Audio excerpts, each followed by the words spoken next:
All right, I'm joined now with Jeanne Martinson. She's a diversity strategist, a public speaker, and author of War and Peace in the Workplace, which is her book. She focuses on diversity, conflict, understanding, and the different generations struggling to get along in the workplace that we're all part of here today. Well, welcome to CTV Morning Live.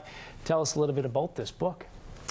The War and Peace book was really about an outcome of research that I had done with many different client groups, Aboriginal groups, different generations, and understanding that when we come to the workplace, we all see the world very differently.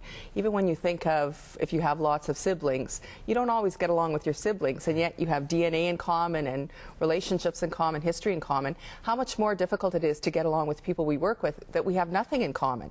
And so by understanding what that difference, what those levels of difference are, we can then work more effectively together. So it's understanding how we're different and all the ways we're different that can lead to better workplace relationships. So do you think that like most work-related disagreements or misunderstandings, I guess, result of like poor communication? Well, I think in the sense that if I'm working with you and you do something a certain way, I go inside of my head and go, oh, why did he do that? I would only have done that if this was true. And so we ascribe the intention that we would have, or behavior, motivation we would have behind someone else's behavior, and assume that we know why they're doing what they're doing. And so we disconnect fairly quickly as to what we think someone's behavior is motivated by and why they're doing what they're doing, which then I make a judgment about that behavior, and then you make a judgment about my behavior, and down the path we go. So it's really easy to spiral down into dysfunction unless we're really clear on how communication works, how I create my interpretation of your behavior and your interpretation of my behavior, so we can communicate and say, you know, when you did that on Tuesday, I didn't quite figure out why you did that. What was your motivation? Oh, that's why you did it. Well, that makes sense now. So it's about, first of all, recognizing that we don't understand why people do what they do. Sometimes we can make an educated guess and we're right, but not always. And secondly, to open that door of curiosity, as in, why is that happening? Why are you doing what you're doing? To start dialogue. You've been doing this for some time now. I mean, you've been traveling around and you're a public speaker. Do you notice over time that maybe the ways change a little bit? Like, have you noticed any progress, I guess, maybe with this in other workplace environments? It has to.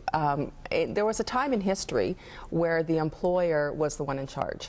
There was always enough people to hire that if someone didn't work out, they could leave, or you could ask them to leave, and there would be other people there to backfill. So we have two dynamics in the workplace today. One, particularly in Saskatchewan, we have a labor shortage still, and particularly in some fields, like technical and trades fields, we have a huge shortage. So it's a leader's responsibility to maintain those relationships so that employees don't leave.